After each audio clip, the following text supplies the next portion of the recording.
Emma was turning 9. 9 years old. The age where you're still young enough to think your parents have everything figured out, but old enough to start realizing they don't. She wanted a princess-themed party, which meant my ex-wife and I had spent the better part of Saturday afternoon hanging pink streamers from every available surface and trying to convince 12 9-year-old girls that this was somehow the most magical experience of their lives. It was working, mostly.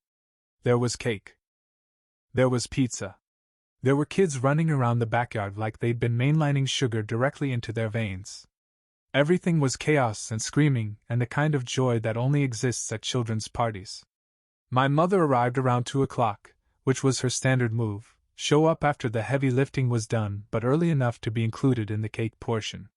She was carrying a present wrapped in paper that looked like someone had attacked it with a stapler. Her energy was the specific kind of manic that usually meant she was about to do something my therapist would have told me to prepare for. "There's my princess," she said, swooping down on Emma with the kind of intensity that made my 7-year-old step back slightly. She hugged my daughter like she was collecting her for a hostage situation, then immediately started looking around the party like she was assessing the room for entertainment opportunities. My ex-wife, Sarah, caught my eye across the deck. We'd been divorced for 3 years, but we had that specific kind of co-parenting language where a single glance could communicate. "Your mother is about to do something." I was right. About 20 minutes into the party, my mother clapped her hands together loudly, the way adults do when they want children to stop having fun and pay attention to them instead. "Everyone," she announced, her voice cutting through the chaos like a knife through birthday cake. "I have an announcement." The kids stopped running. Adults froze mid-conversation.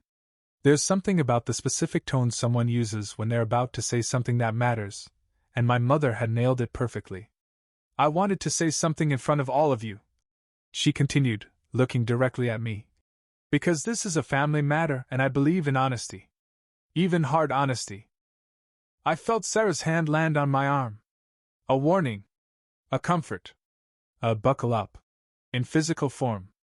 "Your Uncle David's sister, my daughter Lisa," my mother said, gesturing vaguely at people who weren't present, "is in some financial difficulties. She's made some mistakes. But she's family, and family helps each other." I already knew where this was going. So I've decided that I'm going to use Emma's college savings to help her get out of debt. It's the right thing to do. Your cousin needs help more than she needs college prep. There was a silence that felt like the entire universe had paused to watch how I was going to react. Sarah's hand got tighter on my arm. One of the other parents was looking at their phone, probably wondering if they should leave. The kids were confused. They'd been 9 and younger, and their brains couldn't process that an adult had just announced they were stealing from a child in front of witnesses. I set down my beer. "You mean?" I said calmly, my voice cutting through the silence like it was a specific kind of weapon. "The account I closed last month?" My mother's face did something complicated. It went from confident to confused to defensive in about 2 seconds. "What?" she said. "The college savings account," I repeated, still calm, still quiet enough that only the nearby adults could hear. "For Emma. The one I closed. Last month. When I transferred all the funds to her trust account at the brokerage firm. The one with my name and hers on it, not your name." My mother's expression changed. Her confidence started cracking like thin ice. "I don't," she started. "You don't have access to it," I finished. "Because you were never supposed to have access to it. It's Emma's account. Set up by me. Managed by me. Closed from your access approximately 30 days ago when I realized you'd been dropping hints about restructuring family finances. You can't just..." My mother started. "Already did," I said. "So I'm not sure which account you were planning to raid, but it wasn't that one." My mother pulled out her phone. I watched her navigate to her banking app, watched her search for the account number she'd apparently memorized, watched her realize that I was telling the truth. "What did you do?" she demanded, her voice getting louder now. "My job as a parent," I said. "Which includes protecting my daughter's future from people who think they have the right to make decisions about her money. That's her education," my mother said, her voice rising like it was a volume dial someone was actively turning up. "That's her future. That's..." That's my daughter, I said, my voice staying exactly the same level. And I make decisions about her future. Not you. Not because I don't trust you with money, though we can certainly talk about that, but because she's my child, and I'm her father, and that's literally my job. My mother started yelling. Actually yelling. Not raised voice. Not talking firmly. Yelling. The kind of yelling that echoes across a backyard full of 9-year-old girls and their parents. You're being selfish. She screamed. Your sister needs help and you're being selfish. This is about you wanting to control everything. This is about you being ungrateful for all the help I've given you. I watched Emma's face go white. I watched the other children stop playing and start staring. I watched Sarah stand up, ready to intervene if this escalated. And I stayed calm. I think this conversation needs to happen somewhere else, I said, gesturing to the children who were now watching their grandmother have a complete breakdown at their party. I'm not leaving, my mother said. I came to celebrate my granddaughter and to be honest with this family about what's happening with your sister. That's not wrong. That's not. You're right, I said.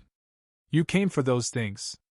But you also came with an expectation that you could announce a financial decision about my daughter in front of her friends, and I would just agree because you're the adult in the room. And that expectation is the problem.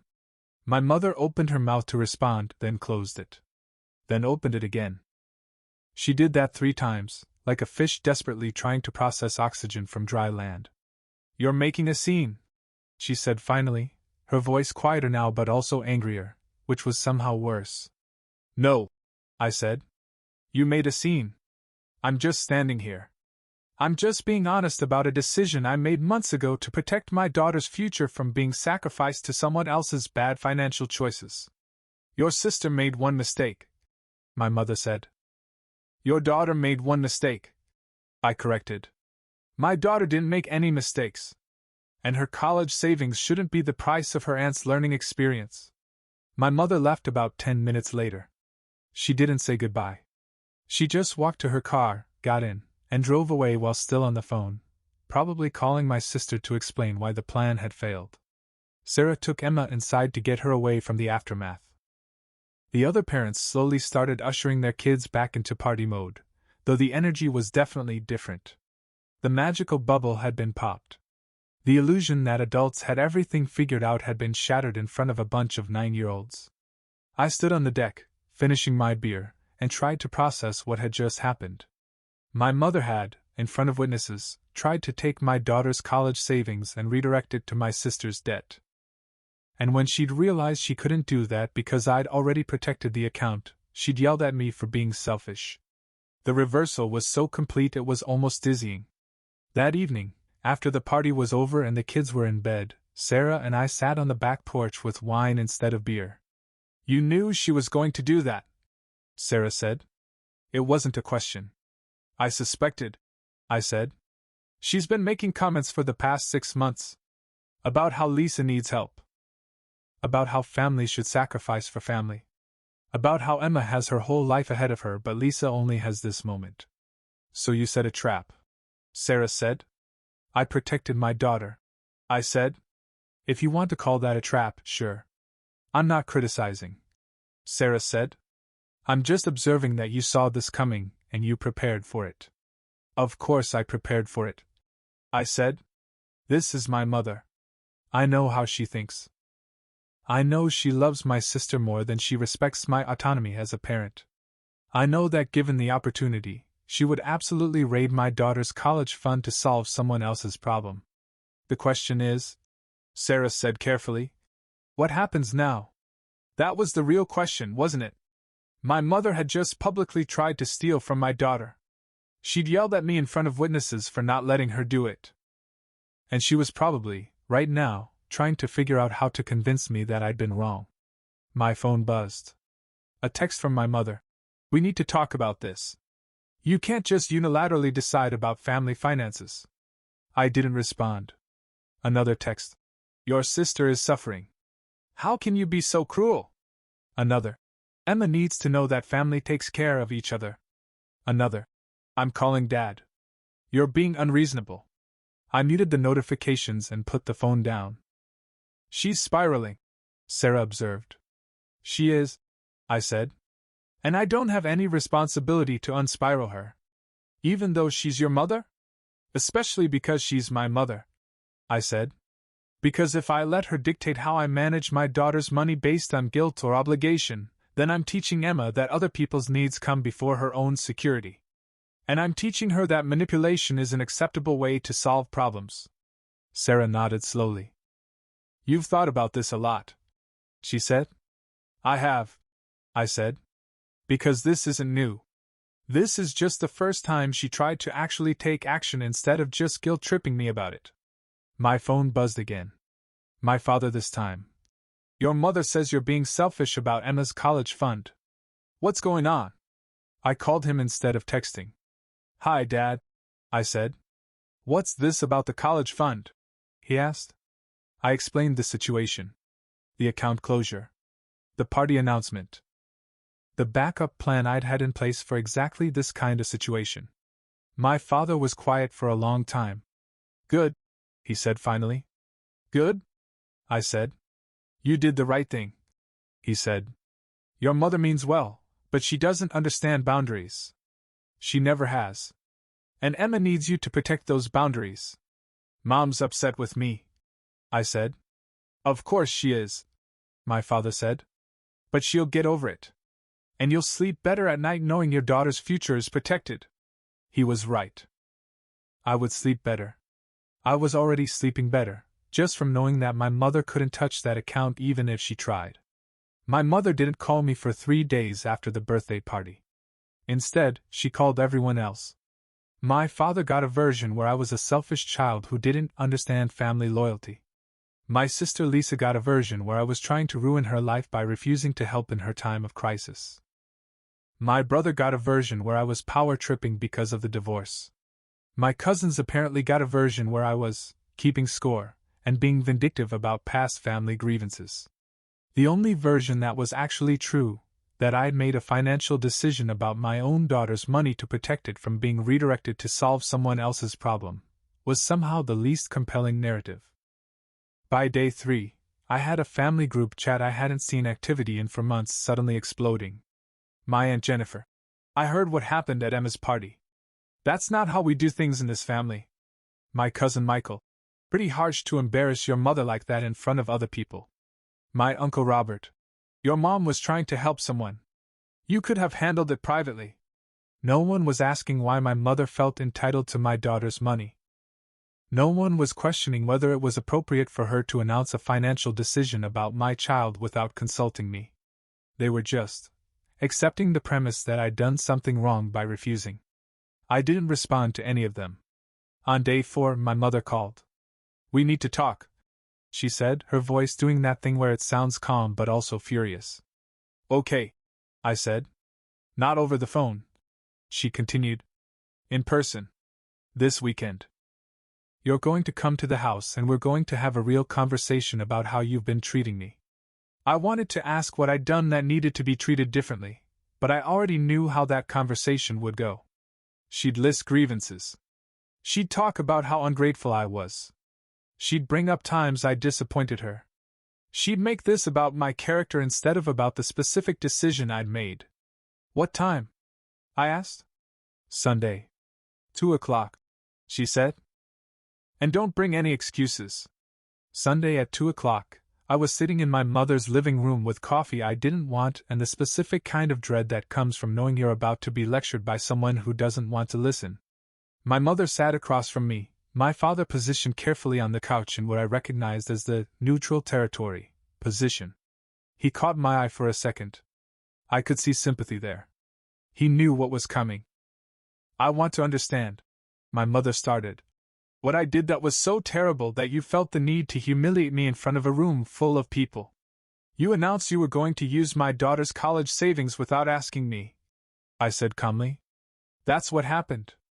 I was trying to help my daughter, she said. I was trying to be a good mother and a good sister.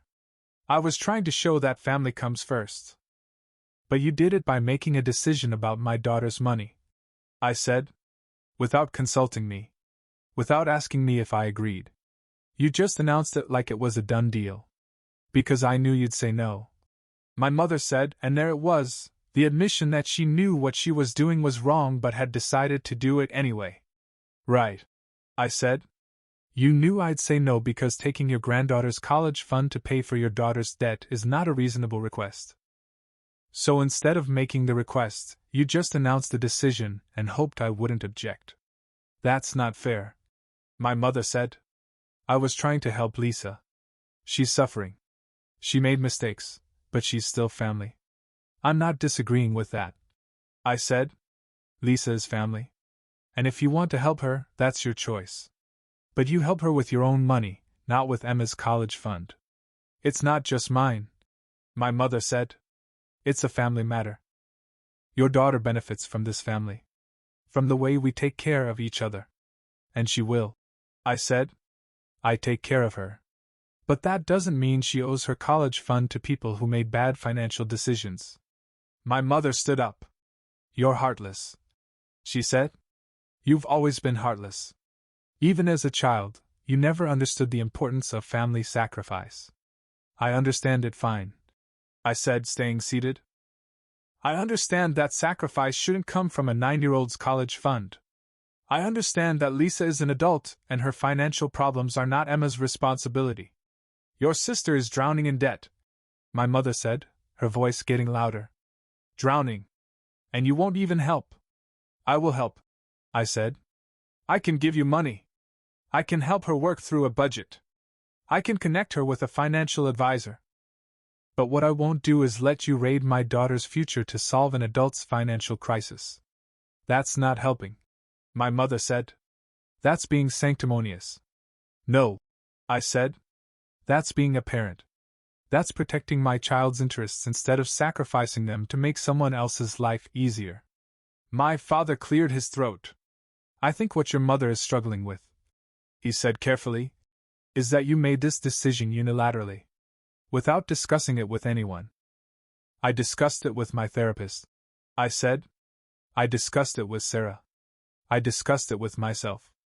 I closed the account that was in my name, with my money that I'd contributed, for my daughter's benefit. What discussion did I need to have with my mother? You could have come to us, my mother said. You could have asked. You could have trusted us to make the right decision. Based on what? I asked. Based on the fact that you tried to make a major financial decision about my daughter without consulting me? That doesn't seem like evidence that I should be trusting you with her money. My mother sat back down. I don't know who you've become, she said quietly. I don't recognize you anymore. I've become someone who protects his daughter, I said. I've become someone who sets boundaries. I've become someone who doesn't let guilt dictate his parenting decisions. Maybe you don't recognize that person. But that person is a better father than I was before. We sat in silence for a while. Lisa called me, my mother said finally. She was humiliated. She found out what you did by hearing it from her friends who were at the party. I'm sorry she was humiliated, I said, and I meant it. But that's not my responsibility to manage. What's my responsibility is protecting my daughter and making sound financial decisions about her future. Even if it costs you your relationship with your mother? My mother asked. That was the threat, wasn't it? If you don't do what I want, I'll make you choose between being a good parent and having a mother. If you're saying I have to choose between protecting Emma and keeping your approval, I said, then I'm choosing Emma. Every time. Without question. For the rest of my life. My mother's face crumpled a little. That's not what I'm saying, she said, but it was. It absolutely was. Yes, it is, I said gently. And I understand why. You feel like I betrayed you. You feel like I prioritized my daughter over you, which is true. I did. I will. I will always prioritize my daughter over your feelings. That's selfish, my mother said. Maybe, I said. But it's also good parenting. And I'm okay with you thinking I'm selfish if it means Emma grows up knowing her father protected her when he needed to. I left my parents' house an hour later. My mother didn't hug me goodbye. She didn't say she loved me. She just said, I hope you know what you're doing, in a voice that suggested she hoped I didn't. My father walked me to the door. You did the right thing, he said quietly. Don't let her make you doubt that. I won't, I said. But it would be easier if she could just accept it without trying to make it my fault. She will eventually, he said. But not today. Today she's still angry that you didn't let her control the narrative. 2 weeks later, my sister Lisa called me. I almost didn't answer. Hi, she said, her voice uncertain in a way I'd never heard it before. Hi, I said. I wanted to call earlier, she said, but I was embarrassed. And angry. And I guess I was hoping Mom would convince you to change your mind. She tried. I said. I know, Lisa said. She called me like 6 times a day for a week telling me about all the reasons you were being unreasonable. And now? I asked. Now I'm calling because I've been in therapy, Lisa said.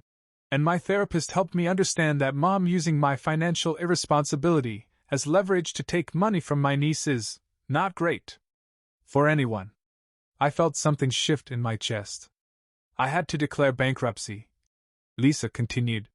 It was terrifying and humiliating and I hated it. But it also made me understand that my debt is my problem. Not Mom's. Not yours. Mine. I'm sorry you went through that, I said, and I meant it. I'm sorry I let Mom turn this into a family crisis, Lisa said. I should have told her no. I should have said I got myself into this, I'll get myself out. But it was easier to let her be angry at you than to be responsible for myself. You're being responsible now, I said. That's what matters. Can Emma still come to my birthday next month? Lisa asked. Or am I on the permanent shit list? I laughed. Actually laughed. Emma can come, I said. But you're still a little bit on the shit list. Fair, Lisa said. I'll work my way off it. My mother's still angry with me, by the way. It's been 6 months and she's still angry. She still brings up the birthday party like it was a personal betrayal. She still talks about how I handled it wrong, and how I should have come to her privately. But she doesn't try to take Emma's money anymore. She doesn't announce plans to raid her college fund. She's learned, through bitter experience, that there are some boundaries I won't cross. Emma still loves her grandmother. Still goes to her house on Saturdays. Still calls her to talk about school and books and the stuff that matters to 9-year-olds. But she also knows, on some level, that her grandmother tried to take something that was hers. And that her father stopped it. That's the real lesson, I think. Not that family is important. Not that boundaries are important. But that sometimes doing the right thing costs you something. And doing it anyway, even when it's hard, is what actually matters. 3 months after the family meeting, my mother showed up at Emma's school. Not to pick her up. Not for any legitimate reason. She just appeared in the parking lot while I was there, waiting for Emma to come out. We need to talk, she said through the car window. Okay, I said, rolling it down. But not here. Not at Emma's school. Then when? She demanded. You avoid my calls. You avoid my messages. You won't come to family dinners. Because every time I do, the conversation turns into you trying to convince me I was wrong about the college fund, I said. Because you were wrong, she said flatly. You made a unilateral decision about family finances and you won't even apologize. It wasn't a family decision, I said. It was my decision about my daughter's money. Those are different things. You know what your problem is? My mother said, her voice getting sharp. You think you're so smart. You think you're so right. But you're just isolated and angry and you're punishing this family for not supporting your delusions. My delusions got a $3 million book deal and made the New York Times bestseller list, I said flatly. Wait, that was the other guy. That's the divorced author guy from the book tour. Not me. I'm the guy protecting his daughter's college fund. I think that's working out pretty well. This isn't about your success, my mother said. This is about the fact that you've become someone cold and distant. You've become someone who doesn't value family. I value family, I said. I just don't value being manipulated by family. Those are different things. Emma came out of school then. She saw my mother's car and her whole body tensed. "Hi, Grandma," she said, getting into the passenger seat with the kind of wariness a 9-year-old shouldn't have to develop.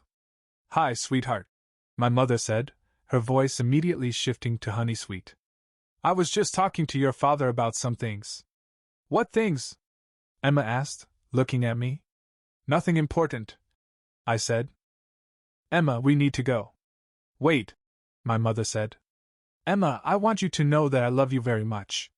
And I want you to know that your father and I disagreed about something, but that doesn't mean your grandmother doesn't care about you." "Mom," I said, my voice a warning. "I'm talking to my granddaughter," she snapped. "Emma, sometimes adults make choices that are hurtful. And your father made a choice that hurt me. But I want you to know that I'm trying to understand why he thinks he was right." "He was right," Emma said, "and I've never been more proud of a 9-year-old in my life. He's my dad. That money was for me. He gets to decide about my money." My mother's face went cold. "Out," I said, starting the car. "We're done here." That night, I called a family meeting. Not a real one, just everyone on a Zoom call. My father, my mother, my sister, my brother. "I'm calling this to set some boundaries," I said. "And I'm doing it in front of all of you so there's no confusion about what I mean." "This is ridiculous," my mother started. "Let me finish," I said. "I've tried being reasonable. I've tried explaining my decisions.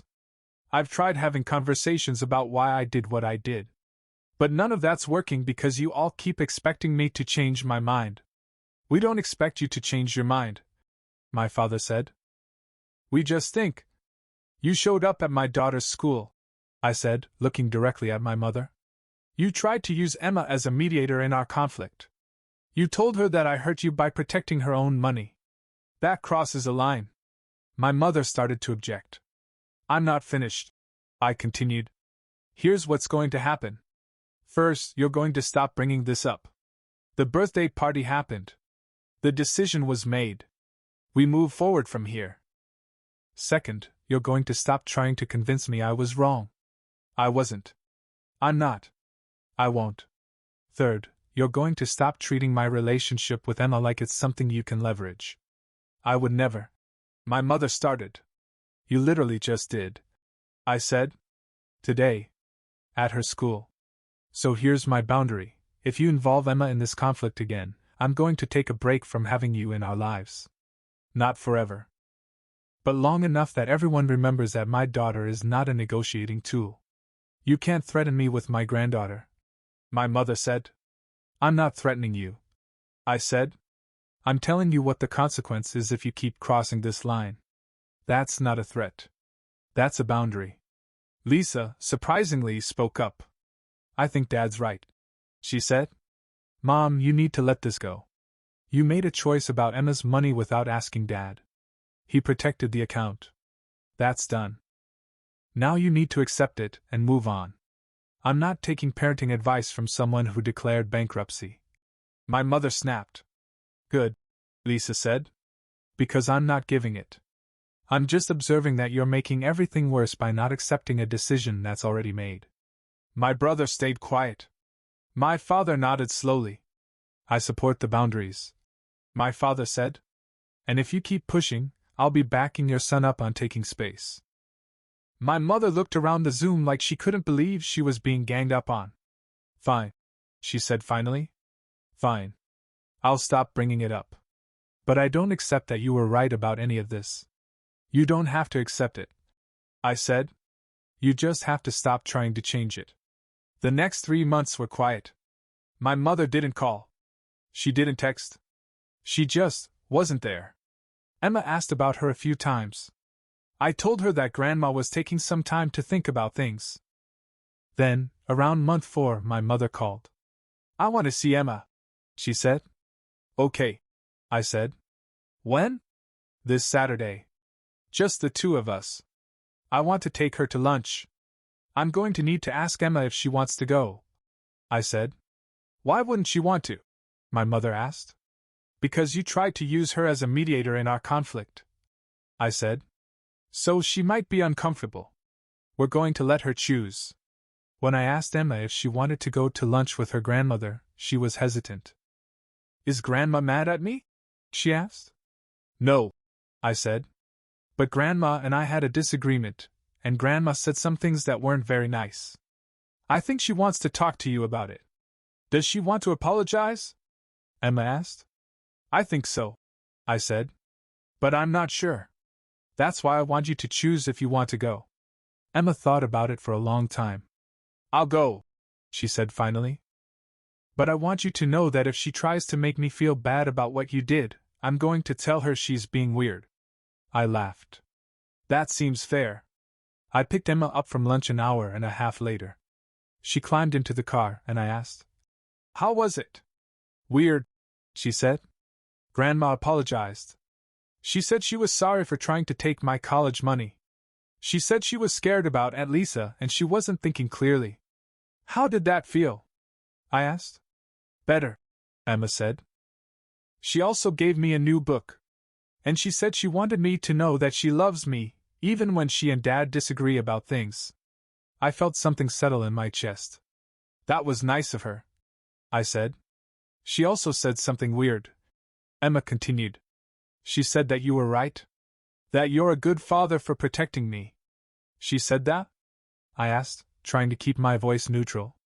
She said she didn't like admitting it, Emma said, but that she's been thinking about what I said. About how the money was for me and you get to decide about my money. She said that made sense. I reached over and squeezed Emma's hand. I'm proud of you, I said, for standing up for yourself. I learned it from you, Emma said simply. That night, my mother called me. I owe you an apology, she said without preamble. Okay, I said, not sure where this was going. I was wrong, she continued. Not about wanting to help Lisa. I stand by that. But about trying to make it your problem. About trying to take from Emma. About involving her in our conflict. I was wrong about all of that. Thank you for saying that, I said. I'm also wrong about something else, she said. I've been angry at you for being independent and strong and unwilling to let people manipulate you. But those aren't bad things. Those are things I should be proud of. Things I raised you to be, whether I realized it or not. I didn't say anything. I just listened. I'm sorry, she said again. Not because I'm trying to fix things quickly, but because I actually understand now what you were doing. You were being the parent you needed to be. And I was being the mother who didn't know how to respect that. I accept your apology, I said. I'd like to do better, she said. Going forward. I'd like to try. I'd like that too, I said. We hung up after that. Not with everything resolved, but with something like understanding. Emma's 10th birthday came around, and this time my mother called to ask what she could contribute instead of just announcing what she was taking. I'd like to help with the party, she said. If that's okay with you. That's okay, I said. What did you have in mind? Whatever you think is appropriate, she said. I don't want to overstep. That phrase, I don't want to overstep, was maybe the most growth I'd ever heard from my mother. She brought a cake. Not the main cake, but a dessert she'd made herself. She showed up an hour before the party started and asked if I needed help with anything. She stayed during the party and played games with the kids instead of trying to be the center of attention. When it was time to leave, she hugged Emma and told her she'd see her next week for their standing lunch date. There was no drama. No manipulation. No announcements about financial decisions. Just a grandmother being a grandmother. My sister Lisa was there too. She'd been sober for 14 months. She was working as a financial counselor, helping other people avoid the mistakes she'd made. She brought Emma a gift card and a card that said, "To my smart niece, who reminds me that consequences teach us things." My brother and I actually talked. About work. About our kids. About normal things that brothers talk about when they're not locked in family drama. My father pulled me aside at one point. "I'm proud of you," he said. "For sticking to your boundaries. For not letting guilt change your mind. That takes strength. I learned it from you," I said. He smiled.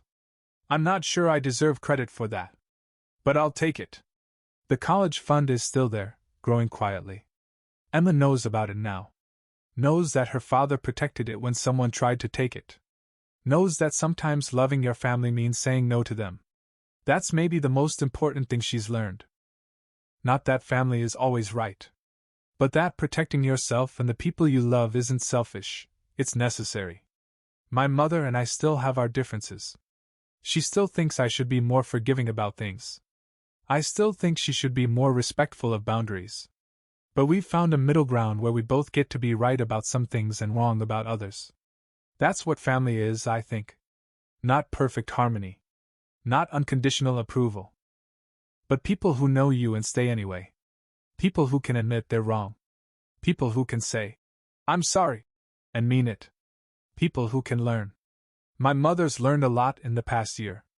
About what it means to respect someone's parenting.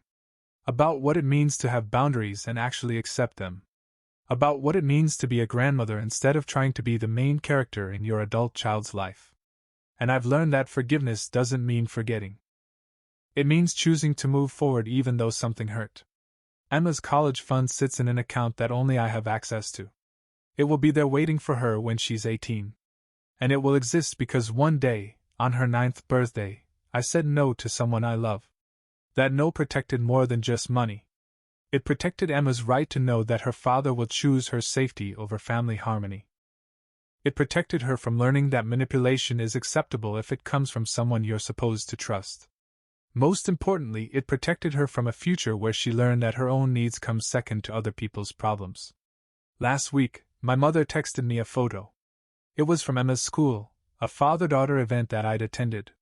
My mother had apparently gotten the picture from another parent. In the photo, Emma's holding my hand. She's looking up at me like I hung the moon. I'm looking down at her like she's the most important thing in the world. My mother's text said, "This is what I see now. This is what I was trying to protect when I was trying to give you her money. Not the money. This. You being her father. I'm sorry it took me so long to understand that you were already doing exactly that." I didn't respond with words. I just sent her back a heart emoji. Because sometimes that's enough.